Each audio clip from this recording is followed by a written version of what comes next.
마음이 요동칠 때 기도하라. 마음이 요동칠 때 기도하라라는 제목으로 하나님 말씀 전하겠습니다. 예수님 삶의 최고 목적은 십자가입니다. 오늘 본문이 겟세마네 동산의 기도인데 예수님 십자가 지기 전에 겟세마네 동산에 기도가 있었습니다. 큰일 앞두고 중요한 일 앞두고 최고의 준비는 기도에 있습니다. 우리 교회에서도 누가 쓰임 받겠습니까? 외적으로 잘생기고 스펙 좋고 아닙니다. 기도하는 사람이 쓰임 받습니다. 예수님의 기도를 배워야 됩니다. 그게 능력입니다. 첫 번째, 마음이 요동칠 때 기도하는 겁니다. 예수님이 느꼈던 이 세 가지 감정 어떻겠습니까? 두려움, 분노심, 외로움이 있었을 겁니다. 예수님이 이 모든 걸 기도로 이기셨습니다. 첫째, 십자가를 앞두고 예수님 두려움을 느끼셨습니다. 죽음을 앞둔 두려움이겠죠. 우리 인생도 두려움이 몰려들 때가 있습니다.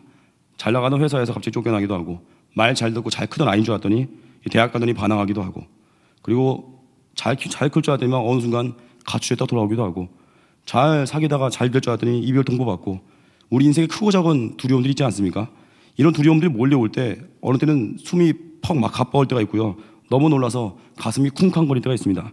예수님도 겟세마네에서 심히 놀라시고 슬퍼하셨습니다. 33절 보니까 베드로와 야고보와 요한을 데리고 가시되 심히 놀라시며 슬퍼하사. 예수님의 이런 두려움에는 실체가 있었습니다. 곧 닥칠 죽음이 있거든요. 또 하나 예수님이 느꼈던 마음, 분노심이 있습니다. 42절 보니까 일어나라 함께 가자 보라 나를 파는 자가 가까이 왔느니라. 예수님은 보라 가룟 유다가 왔다 하고 이름 언급 안 했습니다. 나를 파는 자가 가까이 왔대요. 격한 분노심이죠. 우린 너무 화가 날 때 이름만 들어도 머리 지근거리는 사람이 있잖아요. 이름만 들어도 야, 그 사람 얘기 절대 하지 마. 머리 아픈 사람도 있지 않습니까? 그 분노하는 사람도 보면 되게 자기를 누군가 해코지한대요. 누군가 자기를 미워한대요. 근데 물어보면 또 미워한 것도 아니에요. 혼자 생각한 거예요. 분노하는 사람들은 그 특징이 있습니다. 일단 받기를 좋아하는 거예요. 자기가 대접받기를. 주변에서 조금만 신경 써주면 내 환경을 극복시켜줄 수 있는데 왜 안 도와주냐 이거예요. 그래서 되게 의존적인 사람들, 받기 좋아하는 사람들은요, 상처가 많고요, 분노심이 많습니다. 반대로 주는 사람들, 베푸는 사람들은요, 그냥 주기만 하다가 상처도 없어요. 주고 끝나버리는 거예요. 기대 안 합니다. 언제나 우리 인생 상처가 많다, 여전히 받고 있다는 얘기입니다. 주는 인생으로 바꾸십시오. 셋째, 예수님이 느꼈던 감정, 외로움이죠. 34절 보니까 말씀하시되 내 마음이 심히 고민하여 죽게 되었으니 너희는 여기 머물러 깨어있으라. 외로워서 수제자들 데리고 갔는데 잠만 자고 있습니다. 우리 인생도 이렇죠. 나름대로 어려운 때 옆에 있어주겠지 생각하고 가심 얘기하려고 하면 대화도 안 통하고, 가장 가까운 사람이 좋은 얘기 할 줄 알았더니 가장 친하다고 생각했는데 성교도 가지 말라고 그러고 넌 때가 아직 안 찼다고 그러고. 가까운 사람 말 듣는 거 아니에요. 하나님 말씀 들어야지. 하나님께서 우리를 때로는 일부러 정말 가까운 사람으로부터 우리를 분리시킬 때가 있습니다. 코너로 모실 때가 있어요. 왜 그러겠습니까? 하나님 음성만 들으라는 겁니다. 하나님과 독대하라는 거예요. 우리 인생에는 하나님만이 채울 수 있는 절대 공간이 있습니다. 그게 예배통에 채워집니다. 기도할 때 채워집니다. 그래서 우리는 주님의 음성이 1순위가 돼야 되는 거예요. 그래서 우리 외로울 때 일중독 빠진 사람 있죠. 아침부터 일찍 나가서 새벽기도 할 시간도 없어요. 새벽기도 하는 시간이 출근 시간이래요. 밤에 집에 오면 완전히 탈진하고, 외로움을 잊고 싶은 겁니다. 또 쇼핑 중독 있는 분 있죠. 쓰지도 않을 거 막 사들이고, 또 드라마에 취하신 분들 있죠.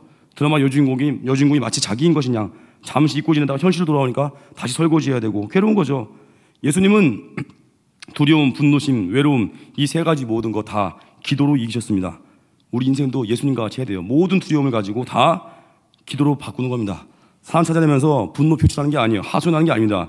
그래서 언제나 우린 예배자로 서야 됩니다. 예배는 하나님께 은혜 받는 시간, 사랑받는 시간입니다. 그래서 영적으로 충만해지면 나타나는 현상은 뭐냐? 이제 사람 만나는 목적이 바뀌어요.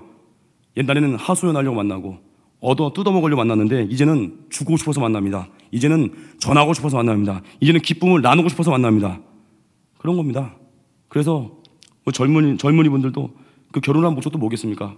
이 믿음 안에 한 가족이면은 내가 희생해서 저 사람 살려줘야지. 목적이 바뀌는 거예요. 저 사람의 좋은 스펙을 가지고 나의 가문을 일으켜야지, 이게 아니라 내가 저 사람을 희생해서 내가 평강공주가 돼서 저 바보 온다지만 장군 만들어야지. 목적이 바뀌는 겁니다. 그게 예배의 능력이에요. 그래서 예수님 이 기도로 두려움, 분노, 또 외로움의 문제 해결하고 나니까 둘째로 응답이 있죠. 하나님께 설득당했습니다. 세상에서 가장 무서운 적이 무엇이겠습니까? 나 자신입니다. 진짜 기도는요, 나 자신의 뜻을 꺾어서 하나님의 뜻에 맞추는 겁니다. 내 주여 뜻대로 행하시옵소서, 이 차량까지 가야 되는 거예요. 예수님의 시작은 마음을 토로하는 기도였습니다. 36절에 이르시되 아빠 아버지여 아버지께는 모든 것이 가능하오니 이 잔을 내게서 옮기시옵소서. 예수님은 답답한 마음들을 다 쏟아본 겁니다. 우리도 그렇습니다. 가장 안전하신 분은 하나님이십니다. 우리의 모든 연약함을 가지고 다 아뢰는 겁니다. 하나님은 그것을 어디 떠벌리지 않으십니다. 그걸 들으시고 그리고 고쳐주시고 우리 마음을 치료하십니다. 그래서 답답할 때 그냥 있는 그대로 고백하는 거예요. 기도는 정답 가지고 나오는 게 아닙니다. 기도는 내 있는 모습 그대로 가지고 나오는 거예요. 아프니까 주님 아파요. 힘드니까 주님 힘들어요. 누구 미운 분이 있으니까 주님 제가 미운데 어떡하죠? 계속 기도하는 거예요. 그러면 하나님 성령께서 그 기도를 터치하시고 하나님 마음으로 날 바꾸십니다. 그러면 나중에 환경이 안 보이는 거예요. 내가 바뀌기 때문에. 결국 기도응답 중에 기도응답은 뭐겠습니까? 내가 지금 기도할 수 있습니까? 그게 기도응답이에요. 답답한 마음을 고백할 수 있습니까? 그게 기도응답이에요.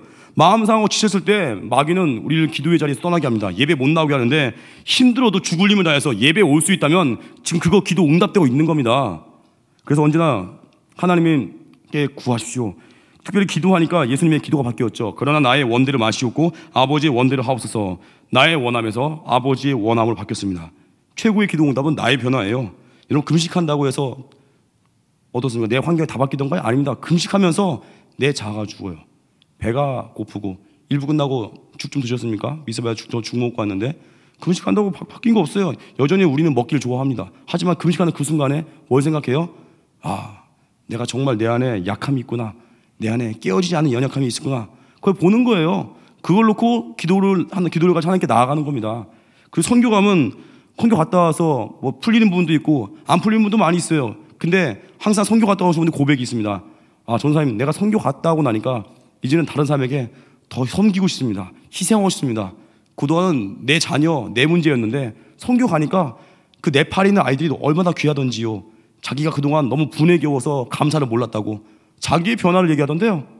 그게 파워입니다. 기도하면은 기도하는 그 사람이 일단 변화받잖아요. 환경이 뭐가 문제되겠어요. 하나님이 내게 능력 주시는데. 그래서 예수님 나의 원대를 마시옵고 아버지의 원대를 하옵소서 바뀐 겁니다. 하나님 뜻에 맞춘 거예요. 그래서 내가 바뀌면 조건과 환경에 매이지 않죠. 분노가 녹아내리죠. 사랑하는 마음이 생기고 사명감이 불타오르고 골리앗과 같은 우리 삶 가운데 문제들은요 이제는 작게 느껴져요. 천만인이 나를 둘러치려 한다 해도 둘러친다 해도 두렵지 않습니다. 왜 그래요? 주님이 우리 아버지니까 세상을 다 가진 기분이 되는 거예요. 언제요? 기도할 때. 그게 힘입니다. 그래서 항상 하나님은 우리를 환경 이전에 우리를 기도의 사람으로 준비시키십니다.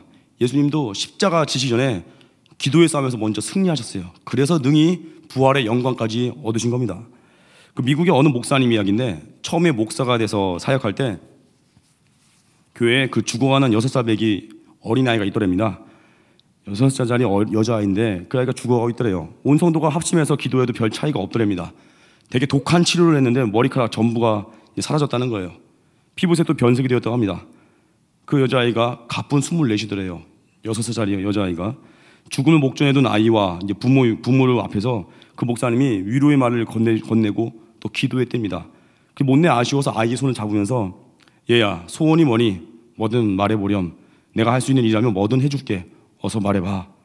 그랬더니 소녀가 눈을 잠시 지그시 감고 아무 말도 하지 않다가 뭐 묵상했겠죠. 원하는 거 물으니까. 다시 눈을 감고 있다가 이제 말을 하더래요. 근데 이 목사님 생각에는 이 아이가 이런 얘기 할 줄 알았대요. 뭐 놀이터에서 뛰놀고 싶어요. 바깥에 나가서 바람 쐬고 싶어요. 친구랑 영화 보고 싶어요. 뭐 이런 얘기 할 줄 생각했는데 그 뼈만 앙상하게 남은 6살 소녀가 대답하더래요. 목사님 제가 원하는 게 뭐냐고요? 저는요 엄마 아빠가 있고 제가 아끼는 스티커북과 인형도 있잖아요. 게다가 제 마음속에 예수님이 계신데 더 이상 뭐가 필요하겠습니까? 몇 주 뒤 아이가 주님 품에 안겼다고 합니다.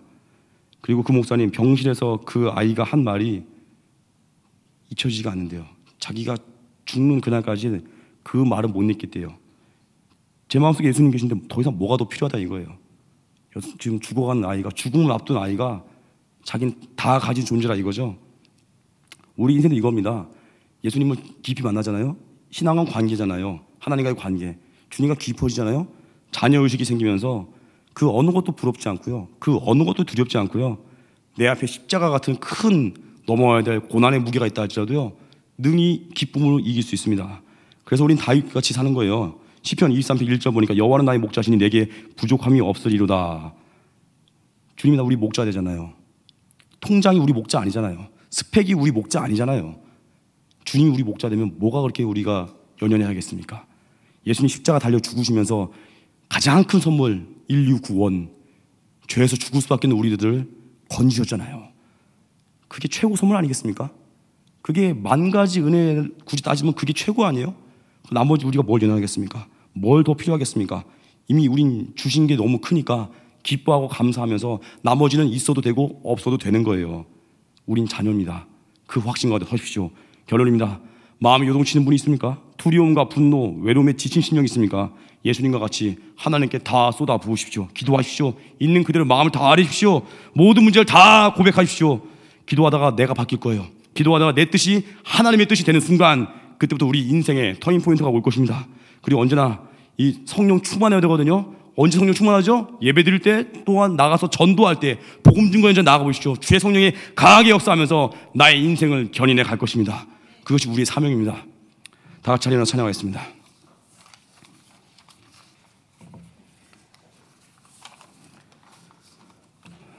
내 눈 주의 영광을 보내 찬양하겠습니다.